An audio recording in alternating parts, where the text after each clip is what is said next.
अग्निपथ योजना बहुत अच्छी है, इसका प्रूफ भी है। अभी तक एयरमैन के लिए जितने लोग अप्लाई करते थे, इस बार रिकॉर्ड लोगों ने अप्लाई किया है, ठीक है। 7,75,000 लोगों ने इस बार अप्लाई किया, जितना कि इससे पहले कभी भी अप्लाई नहीं किया था। और इसके लिए आपको ओनली 50% ओवरऑल 50% चाहिए एंड 50% इंग्लिश में चाहिए। क्या चाहिए? 50% आपको ओवरऑल क्लास 12 में होना चाहिए एंड 50% आपको इंग्लिश में होना चाहिए आपके लिए, ठीक है। और इसको अभी जो लास्ट डेट है तो आपको बताया, 23 नवंबर को 5 o'clock इसका रजिस्ट्रेशन क्लोज हो रहा है। जो भी आपको कोई नियर एंड डियर हो, प्लीज़ उनको एडवाइस करिए। कुछ चीज़ें इंपॉर्टेंट बताना चाहता हूँ आपको, वो आपको ध्यान रखना है। जैसे कि बहुत लोग हैं अग्निवीर का फॉर्म भर दिए, उनको पता नहीं कि हमें तैयारी कैसे करनी है, एग्ज़ाम में क्या आता है। जब तक आपको ये पता नहीं रहेगा कि आपके एग्ज़ाम में क्या आता है, कौन से टॉपिक से आता है, किस सब्जेक्ट से आता है।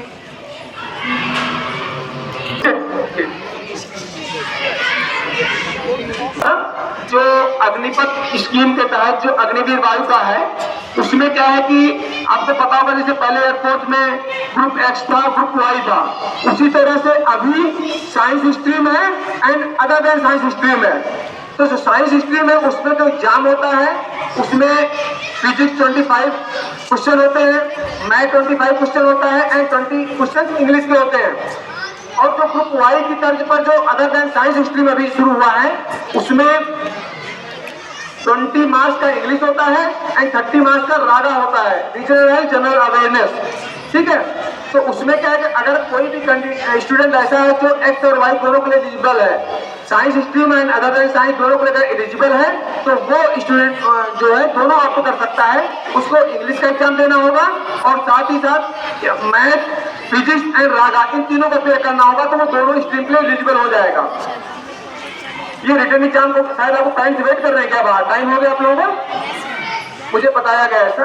तो ये रिटर्न एग्जाम हुआ, रिटर्न मैं जल्दी करूंगा, ज्यादा एलोबरेट नहीं करूंगा। अब आपको मैं बताना चाह रहा हूँ, रिटर्न एग्जाम की तैयारी के लिए आपका हमारा जो वेबसाइट है अग्निपथ.cdet.in, इस वेबसाइट पर आपको जाएंगे तो हर सब्जेक्ट एक सिलेबस मिल जाएगा।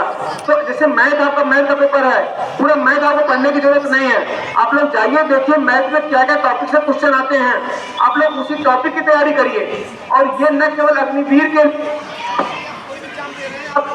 उसमें कौन सा सब्जेक्ट आता है और उसमें कौन कौन से टॉपिक आते हैं, उसी टॉपिक की तैयारी करिए, आपके लिए बेटर रहेगा।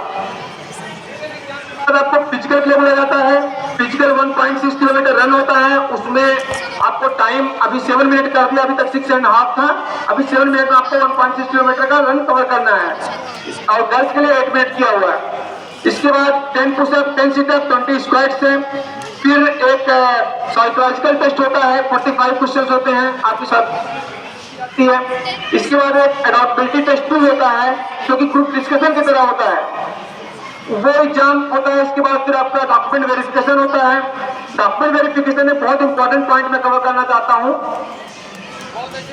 स्टूडेंट होते हैं जिनके की 10th के पास सर्टिफिकेट में, 12th पास सर्टिफिकेट में, एनसीसी में, पैन कार्ड में, आधार कार्ड में उनके नाम सेम नहीं होते, कहीं थोड़ा सा डिफरेंस होता है, कहीं स्पेस का इधर होगा या कहीं पे डॉट लगा है, कहीं नहीं लगा है। तो ये सब आपका बहुत ऑब्जेक्शन होता है, वो प्रॉब्लम होता है इसकी वजह से, क्योंकि आपने हर स्टेज को पार कर लिया।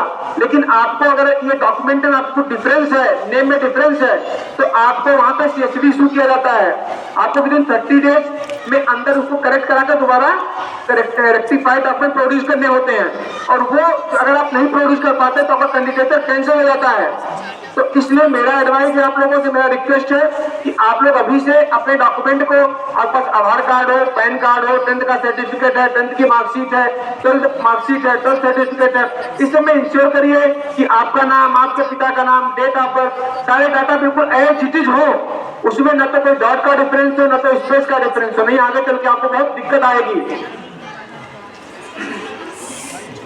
इसके अलावा जो आर्म फोर्सेस में आते हैं, बहुत लोगों को बॉडी टैटू का शौक होता है।